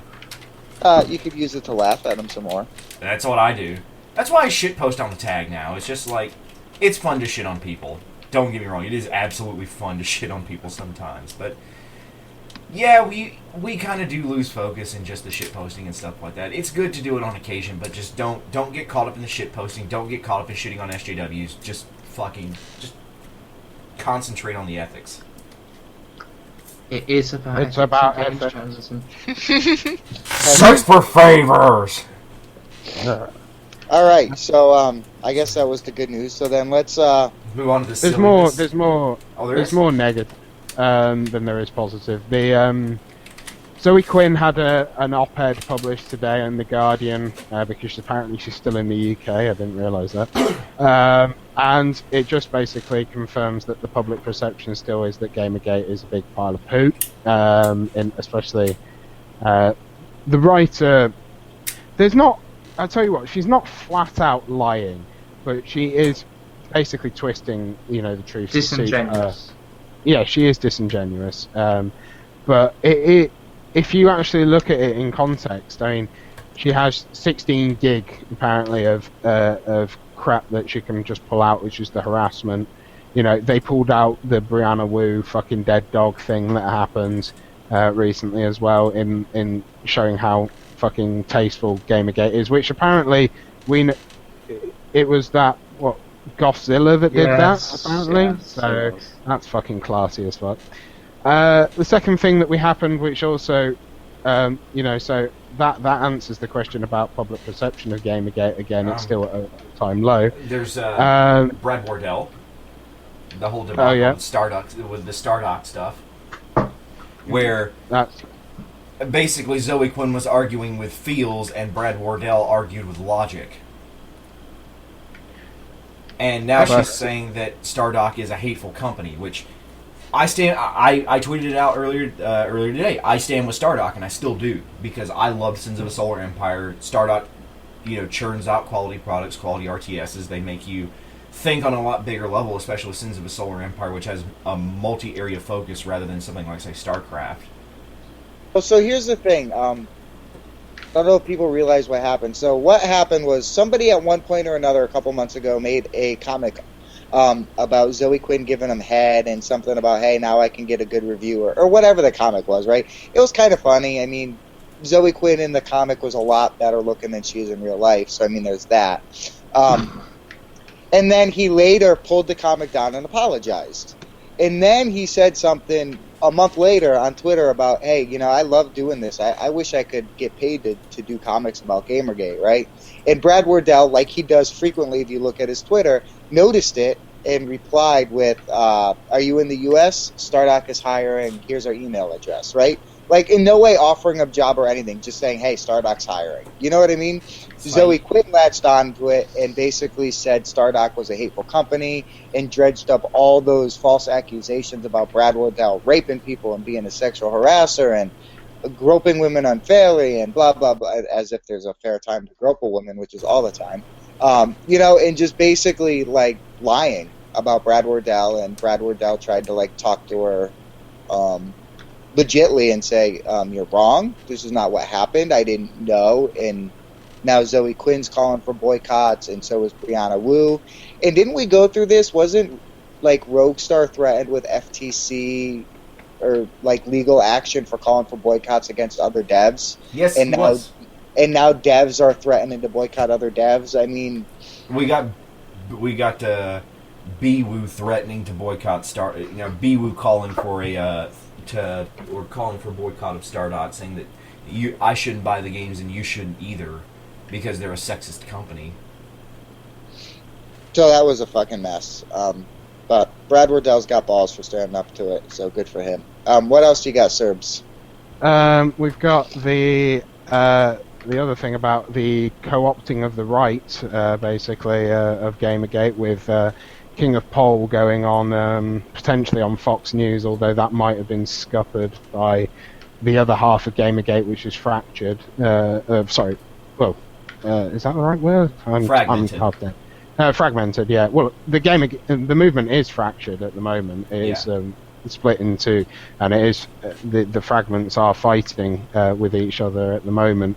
In public on Twitter, there was Roguestar versus King of Pole earlier today, in a very elaborately screenshotted message where King of Pole accused KOP of King of Pole accused Roguestar of putting pressure not to go on Fox News, and if he didn't go on Fox News, Roguestar would help him get his girlfriend back, which was quite interesting. Didn't know he wields that much power.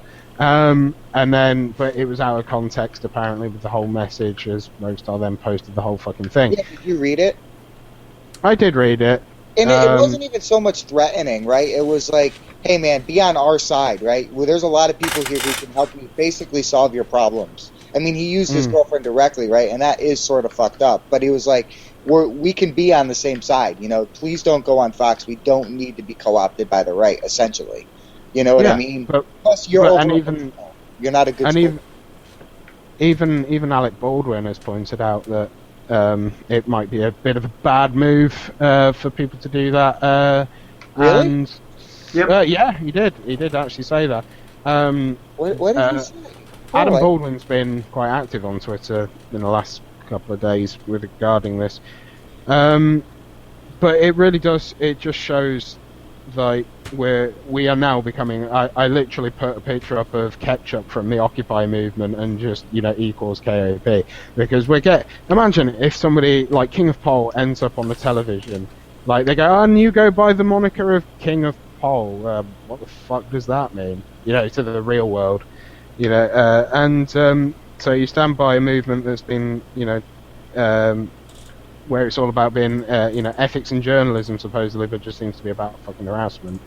It's he's not the best. This is where the PR thing came on. If he wanted to go on there and he was squeaky fucking clean, like I don't know, for instance, if you wanted to put someone on there like Oliver Campbell as an example, even he's been tainted by sort of past sort of things with what was that game where he was talking about. Oh God, I'm trying to remember that. Are you trying to mention the comment he made regarding racism in a video game? Yeah, well, People used, I believe it was BioShock Infinite. I could be wrong. Yeah, I think it was actually. Yeah, so I was just going to ask you then, who would you replace him if we were to replace King of Pole in this kind of a situation? Who would you replace him with? Nobody. Nobody. Nobody is innocent. Nobody go on here. Fox, yeah. No. The problem is that it isn't even a case of who would be a good representative. Is that do you really think that Fox gives two shits? They want to do, as far as Roadstar was concerned, they wanted to do a hatchet job. That was essentially the concern. Is that what if you see King of Pole go on there, and they just edit it to make him look like a complete idiot? That won't happen. Fox No. News is far too right. What they want to do is do a hatchet job on the left, on third wave feminism, on authoritarian, yada yada. Which is probably why King of Pole. Wait a minute. You're wait. saying that wouldn't happen on Fox? No, I'm saying I'm that's what they want conservative, to and I'll do. tell you that might happen clearly because They don't like people- video games, remember? yes, exactly. They don't really Yeah. care for Oh, people that's who a good play point. video games Fox- because there's an assumption that people who play video games don't really necessarily care about politics, which And I Fox, don't know if that's true. don't forget, Fox has shat on video games before as well. Yes, they have. What was that one game, 6 Days in Fallujah? They basically got that game axed. Yep. See, I was looking at it with video games out of my mind, and just Fox is coming at it from a chance to slam the left. But you're probably right. No. I mean, the Daily Mail over here slammed Gamergate. That's like the tabloid version, fucking of Fox News. Yeah. Nobody on the right really gives a shit about video games or. Kelly McKenzie. That woman was a complete opportunist. I was being sarcastic. I mean, I can't imagine anyone on Fox News wanting to be involved in covering Gamergate in a positive slight. It could be career-ending. Basically, nobody in the mass media has really done that to any extent. Folks, this is breaking news. I just saw this come up from Mike Cernovich. He posted a link to the Yahoo News article. Kmart, Target, and Kmart have now pulled GTA 5 off the shelves in Australia. The For fuck, fuck's man. sake. Well, who the fuck shops at Kmart anyways? You're already a fucking redneck, broke-ass, fucking child molester if you stop at Kmart, so... You can't, Walmart for life. Or It's were you guys- Walmart. Campfire Tales confirmed for fact. Kmart is Walmart for poor people. Yeah, he's not joking. It is seriously that in the United States, because most of the Kmarts in the United States have shut down. I don't know. I don't think there is any in the UK. It probably There didn't is make it across no. the pond. Oh, But- they made it to Australia. They made it to Australia. They just didn't make it to fucking England. Well, because Yeah, you guys but they have Asda. operate in dollars, so Yeah. they want to be like America rather than the UK. That's very Well, the question is now, when is Asda going to pull Grand Theft Auto 5 off the shelves? That Yeah. won't ever happen. Not over here, because we have a proper rating system. Yeah, there you God go. knows what the fuck is going on in Australia if we have that and it's not been, well, I don't know, we say that. I mean, look what they've just done with regards to face sitting. Yeah. Who knows? It's all up in the air, but everything you ever love is now in jeopardy. Everybody panic! Ah! Picnic! Everybody picnic! Quick to your fucking bomb shelters, everyone. Everybody get your. Oh, it's a good thing I still have that. Don't forget to get out your tinfoil hats. Mm. God, that. Oh, what? Just nah. I'm not gonna. What about your tinfoil cape? Oh, you mean my Oh, tinfoil rape robe? Oh yeah. God, thanks. Thanks. Thanks for that awful joke. That was really classy. So that tweet was brought to us by Mike. Do you even lift Cernovich? Thanks Yeah. to chat for that. I like that. But Kmart in Australia. What the hell? Well, no. This is the thing. Maxwell Hillier in the chat is wondering, like, Kmart. People went to Kmart to complain about it. No, Kmart actually pulled it off as a preemptive measure. Ooh. That's Because interesting. apparently they didn't even write to Kmart. Kmart just went, yeah, we're not going to be in on this controversy, and just quietly yanked it down. That's really interesting, actually. I can understand them, though. They want to avoid a shitstorm, so they're just going to... And Kmart is desperately, they're really hurting for money. Well, why don't they sell it then? Jesus. Yeah, now they're being stupid. I never said they were good businessmen. Yeah. Desperate for money. Pull a game that's a fucking seller. Yeah. Pull a Right. game that made $1 billion in 2 days. Yeah, I don't. Oh. I don't usually mind. I don't usually mind a company putting, ethics before sales, but censorship before sales is a bit much. I mean, if you're putting ethics before sales, like, that's commendable. But to say this game Well, that's is how people see it. That's how people see it. it's not an ethical. It's not. It's. I mean, come on. This is almost. It's almost 2015. We've had 1 million studies now prove that video games don't cause violence. They don't cause little boys to rape people. They don't cause little girls to get raped. They don't cause girls to talk like sour. You know what I mean? Like. That would be pretty terrifying. It would be. Pigeon, Imagine a world like that. Pigeon, you just walk around with a constant boner if that happened. I would be giving away $20 to every. I would be broke. But Think of his wallet, people. Think of his wallet. I mean, it's fucking 20. It's almost 2015. It's. I don't. Oh, fucking Aussies are weird anyway. So fucking. That's all I gotta say. You're declaring war. You're declaring war on Australia now. Why are we taking moral cues from a fucking country full of criminals? Ow. Sorry about that. Oh, I love you, Michael Palmer. I think he's Australian. Yeah. By the way, do not open that picture in the Twitter feed. Michael, I know what the fuck that is because I saw it pop up on my main feed. So, no, I'm not going to open that. Is it penis? You remember that gigantic fucking ball sack that he posted the other week? Oh yeah. It's Yeah, that. You're one classy guy, Palmer. Keep classy. Don't At least we ever- know what you search for on the internet. Yeah. I think, well, this thing, video games don't make girls talk like they are in anime. Maybe some of the dating games. I don't know. I mean, Total Biscuit's wife Jenna. Jenna did when they were playing Hotiful Boyfriend. But I mean, who doesn't want to fuck a pigeon? I mean, Fuck a what? It's a dating game with pigeons, literally, it's Oh, yeah. dating pigeons. It's the only time. that aka pigeon- faggot British boys. There's a bunch of them everywhere in the Oh, dating. go fuck your John, alright? Oh, I so Go take your will. I'll conservative- love it too. And Yeah. and then get Samsonite and put in that Samsonite bookcase, and then when he starts crying on it, come and tell us about how bad your boyfriend is, and we'll laugh. Good. Yeah, here we go from Zanamaru in the chat. 3-way team, cock, stock, and 2 smoking boners. Feel the love in this room, though. for everybody. Absolutely. So much salt. Wow. Well, we love everybody. Da, da, da, da, da, da, da, da. We got 10 minutes to kill, guys. Next topic. So, Sal, what porn have you been watching recently? The Let's tester. See, I've actually.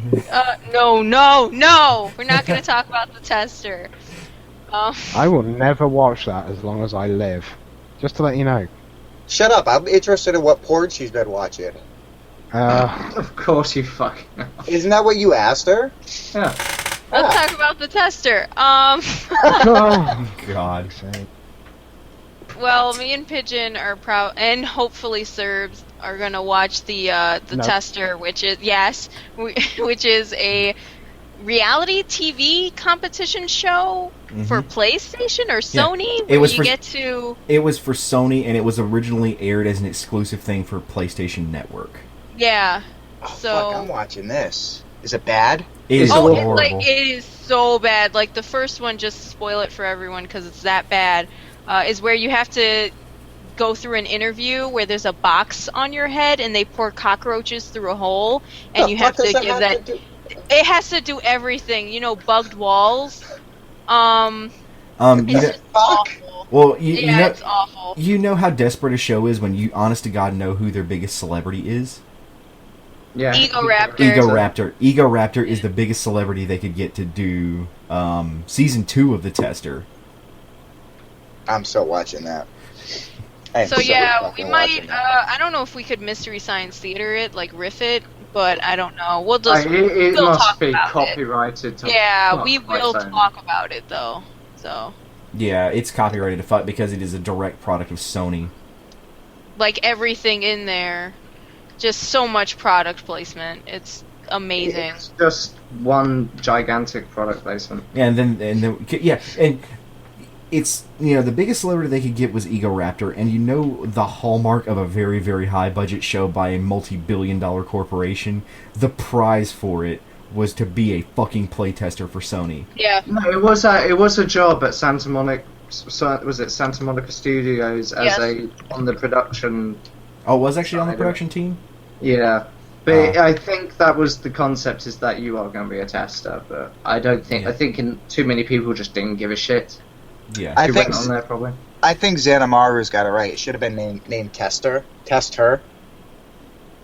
And it should be a What? porn. Yep. Test her. Isn't that just The Bachelor? Oh, I guess you're right. The Bachelor. It's huh? just The Bachelor with, porn Boobs. scenes. Yeah. Yeah, probably. I could get behind that. Let's do just it. kickstart it. Yeah. Yeah. You can kickstart anything, so it's fine. So Fire I'm, Crotch Tales, the reality show. Just have a Oh, bunch of let's- redheads. Let's Oh, do God. it. Let's do it. Oh. Yeah, Christ on a bike. honest to God, I would pay, well, fuck it, my brain just went, no, you're not going to say that. All right, Holy perfect. shit. Then this is a perfect segue into something new I'm going to try with you guys here for the last few minutes. A quick fire rapid, what's on your mind? You get a minute. So, since your brain's already fucked, Jerry, Pigeon, what's on your mind? Dicks. No, What I about don't know.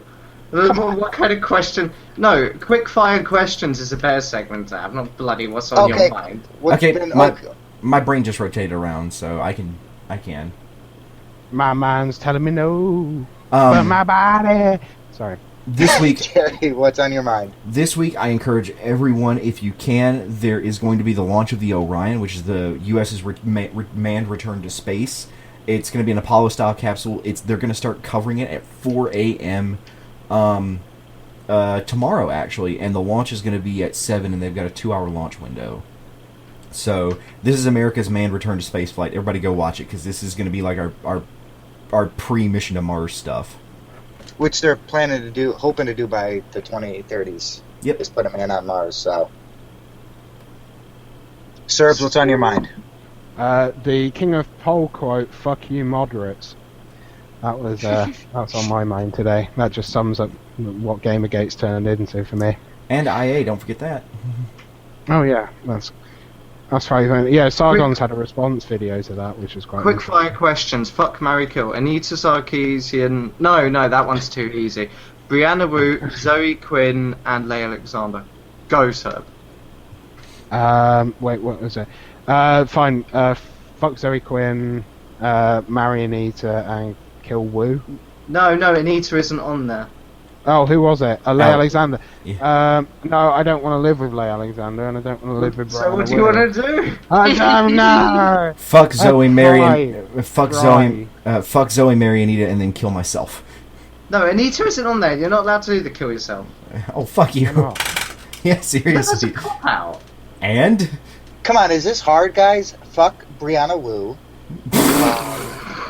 See, Hi, I'm telling Brianna. you, it's so gay. you are. I would gayer kill than that Leigh Alexander.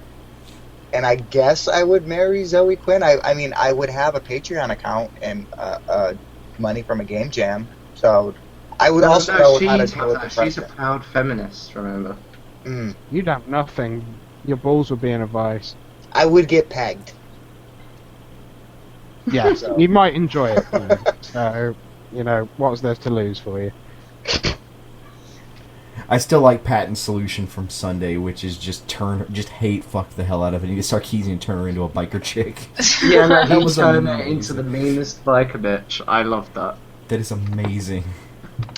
Anyway, so I guess I will say, I found this on Reddit today, and I thought it was fucking hilarious. Psy's Gangnam Style video broke the view counter, because it's got like over 1 billion views. It actually broke 32-bit numbers, so YouTube had to go in and fix their view counter, because Gangnam fucking broke it. How the fuck does a YouTube... How did that video get that many goddamn views? It's got like 1 million over like 1.8 million likes. According to this, has 8 million likes. Oh, is it 8 million? Fuck. 8 man. million likes and 2 billion views. Stuff. Dude, that's fucking ridiculous.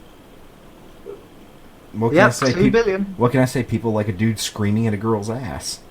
Hey, no, to be fair, in terms of viral videos, it was really cute the first Yeah. time you saw it, and the second time, and the 10th time, but then it just kept going on and on and on and on and on. And everybody had to do a fucking parody video of it, because that was so original. Yeah. And, but yeah, no, I liked it at the time. I still prefer Gentleman, to be honest. Yeah, Gentleman is a far like- funnier video.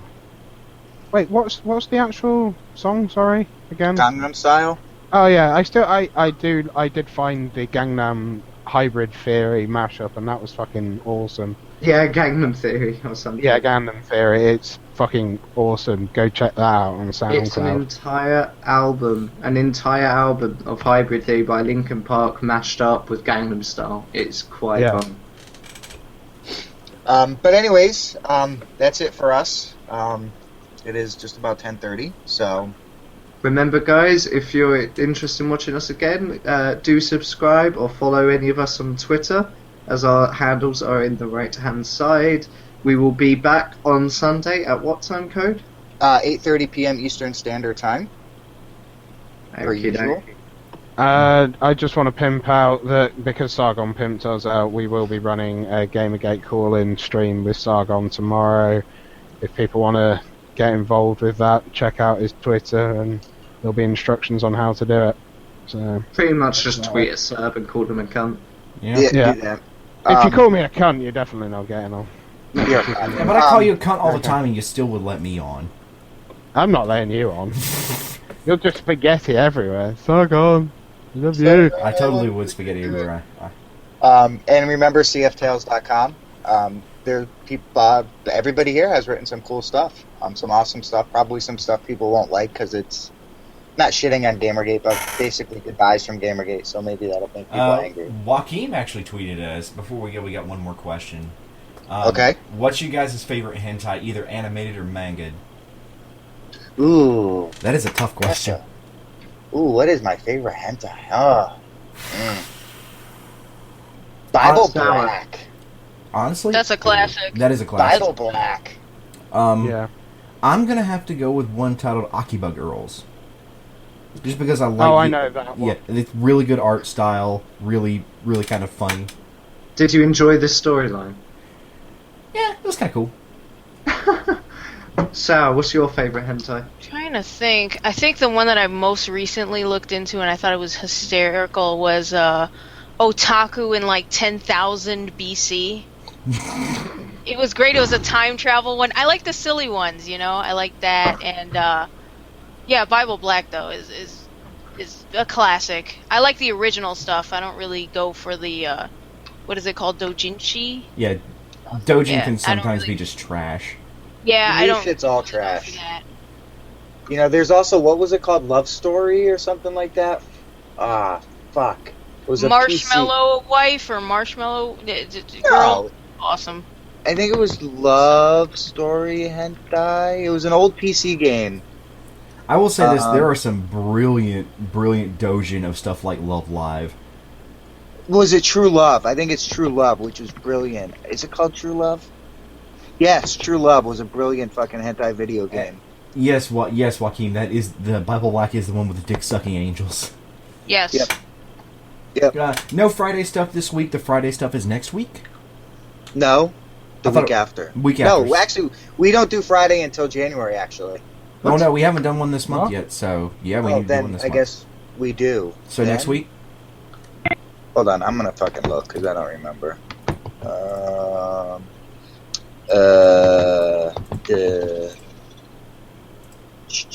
No, I don't want to see what's live now. I want to see what's upcoming. Fan Service Friday, 12/12, my daughter's birthday. Okay, so yeah, next week we'll have Fan Service Friday up, and we'll try to get a guest on, and we'll all try Who, to. who else can we get on? Hey, Steph, should we get on Lemmingbot again? Well- As long as it doesn't involve fursuit talk, I think Serb will be fine. I'm still working on Let's Sail Hayton, so give me time. I'm gonna give a shot and reach out to Margaret Gell if I can. Okay. Well, that'll be interesting. Anyways, we'll come up with somebody for our Fan Service Friday. That's once a month for you, Marco. But anyways, Sour, take us out. Well, thanks, guys, for listening to us losers talk about dumb stuff. And you know what? I hope Gamergate gets a satellite and crashes it back to Earth and kills you all in a giant, horrible, fiery explosion. Because I love every single one of you more if you all die in a horrible fire. Have a lovely day. Bye-bye.